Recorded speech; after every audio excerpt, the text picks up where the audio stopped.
As you may note from the agenda, my name is Adriana Minovic.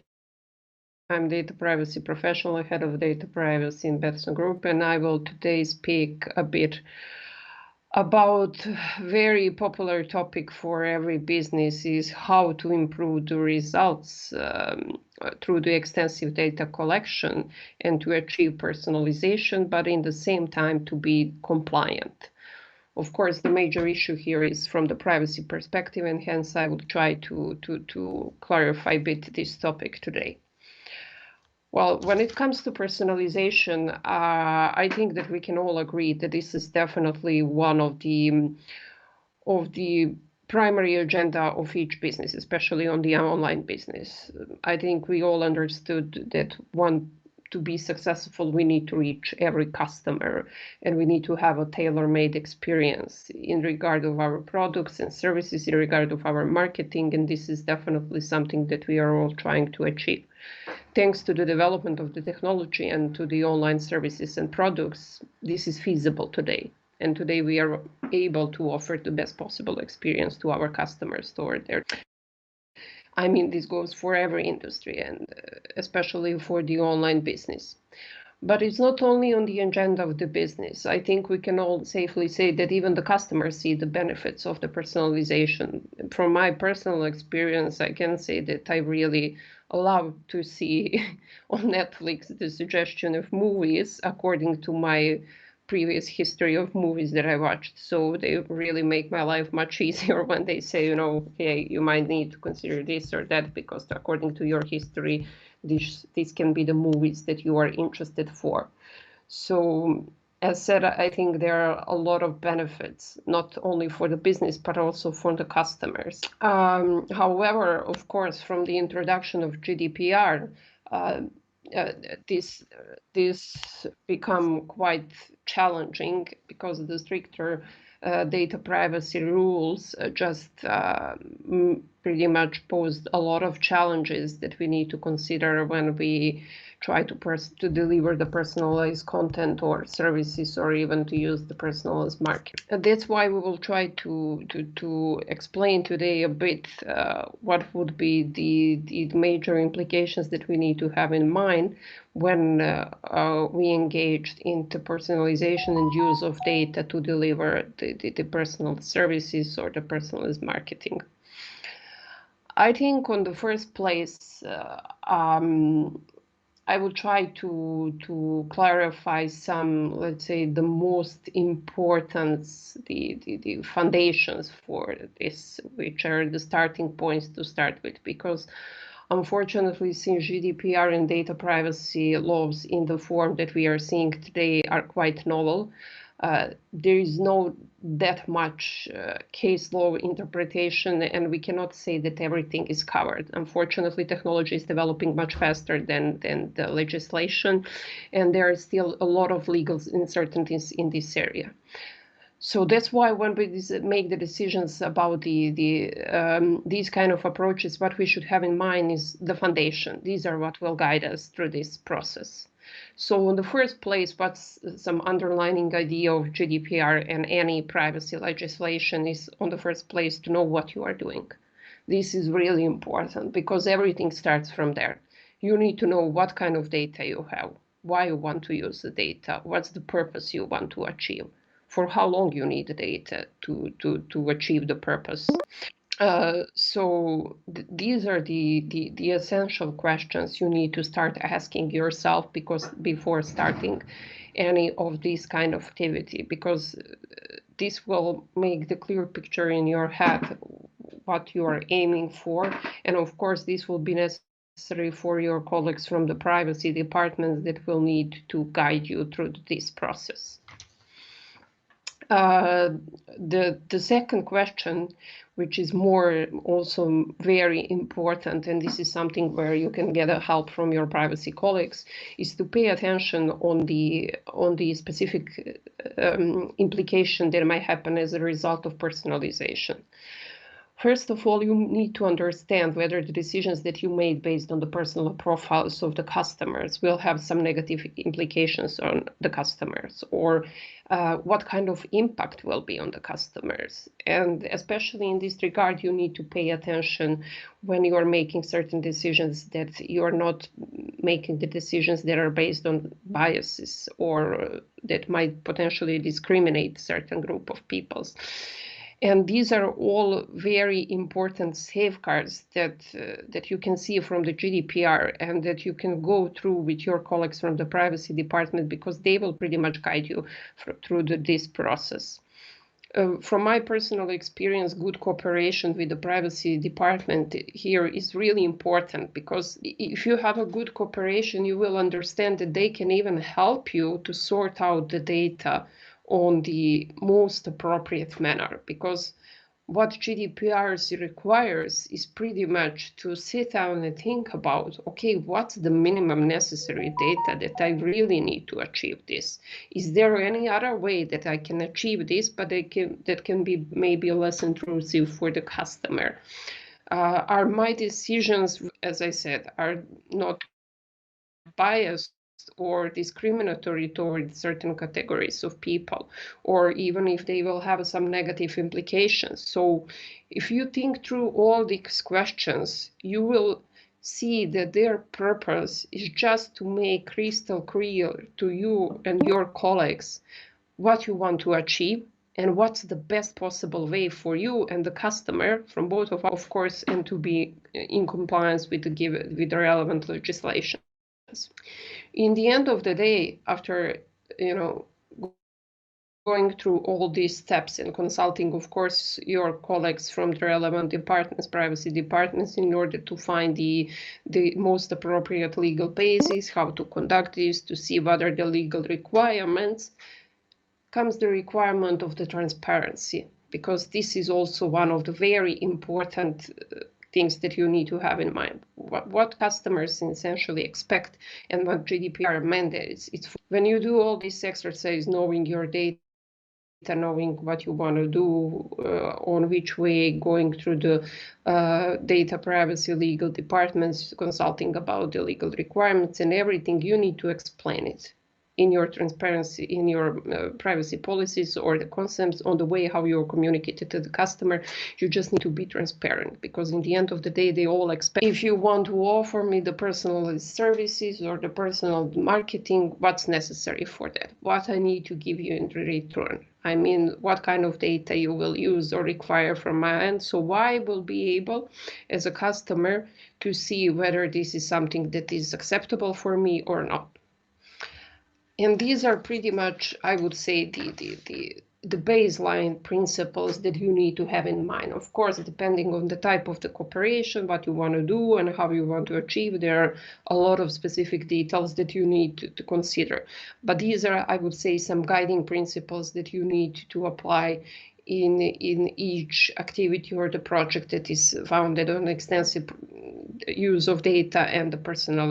Now, coming to the other issues, lately we could see that there are a lot of challenges around this topic, and there are especially the biggest challenges, as some of you might follow, are related to ad tech technology, using the ad tech technology in marketing, especially for real-time bidding and advertising. Currently, there is a huge legal dispute over this, and where the Brave company, who is leading this process to challenge the use of this technology. And as you can see, what's the most important, the challenge that they are trying to explain in the use of this technology, exactly this, that it's hard to be transparent using this technology because of the involvement of so many parties, and because so much is going on in the back that the parties who are running this are not able to explain it on the easy and simple manner to the customers.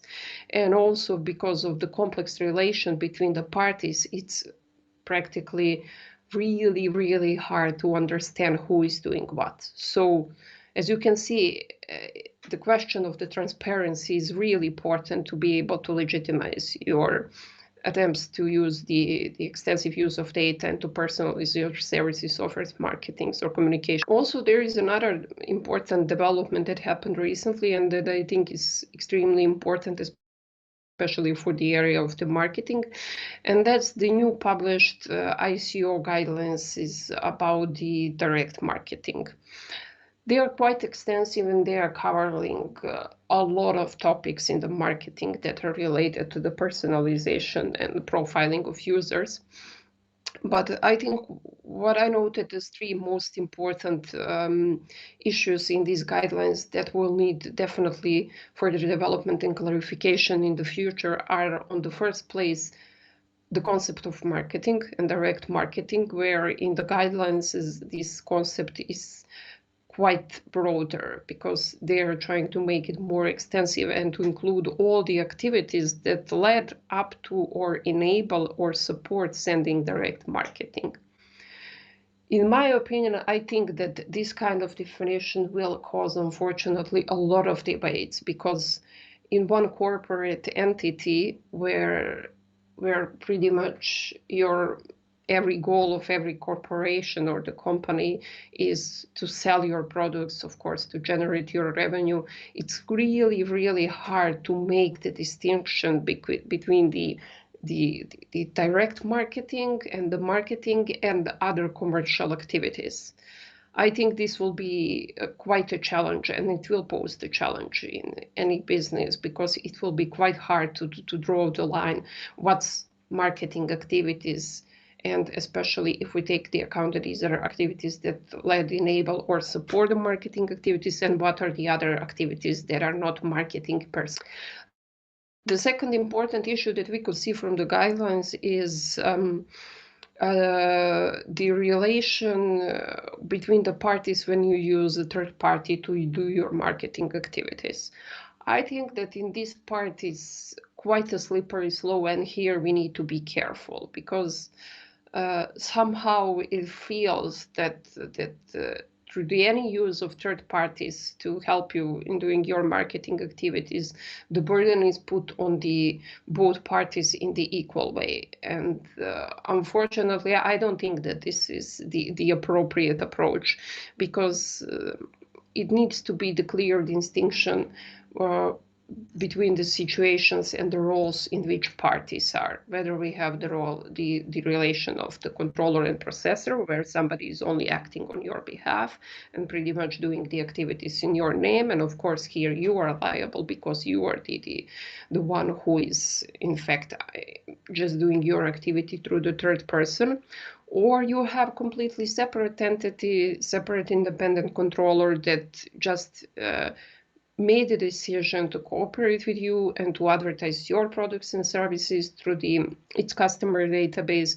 And here I think that each party should be liable for its activities, and it has to be clear the distinction between what's are responsibilities of one party and another. And finally, there is the issue of buying and selling data brokerage, which is quite popular nowadays.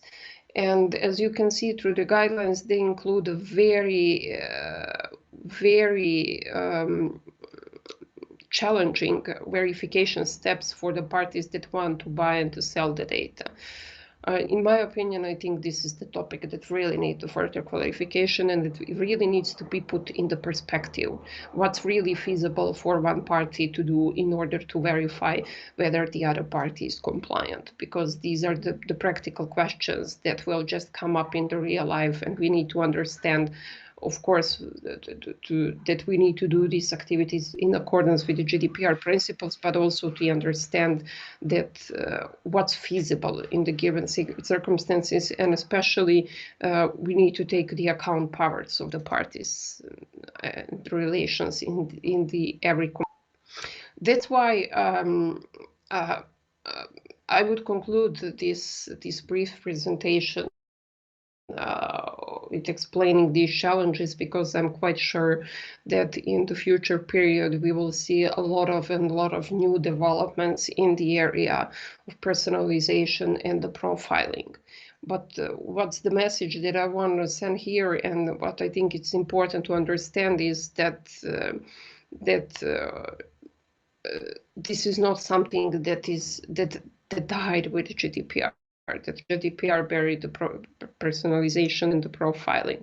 Quite contrary, with the GDPR, I think that we just got the framework how to do this, and this is feasible. And of course, there are many benefits, as I explained at the beginning, which are recognized even by the legislator when they impose this kind of legislation. But what is the idea? Is that we need to be quite sure what we are doing, and we need to have a complete clear situation about the data that we are using, and be sure that we are using in the most appropriate way and the way that is compliant with law. So that's pretty much the most important lesson that we can learn up to date. But of course, I think we will all need to follow the new regulatory developments in order to better understand this topic in the future. Thanks.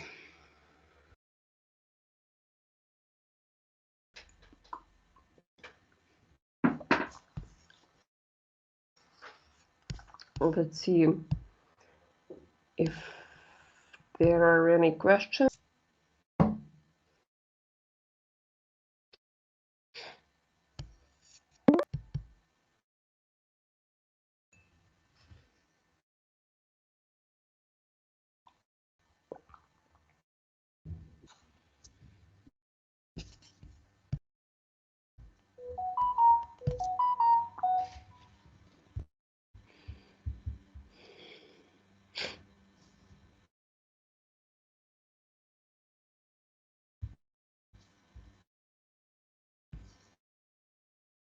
Okay. Let's wait for a while to see if there are any questions.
Oh, okay. If there are no questions, I think I will call the day here and finish my part. Thank you. Thanks a lot. Anyway, if any questions, you can always reach me on my email and my contacts. Thanks.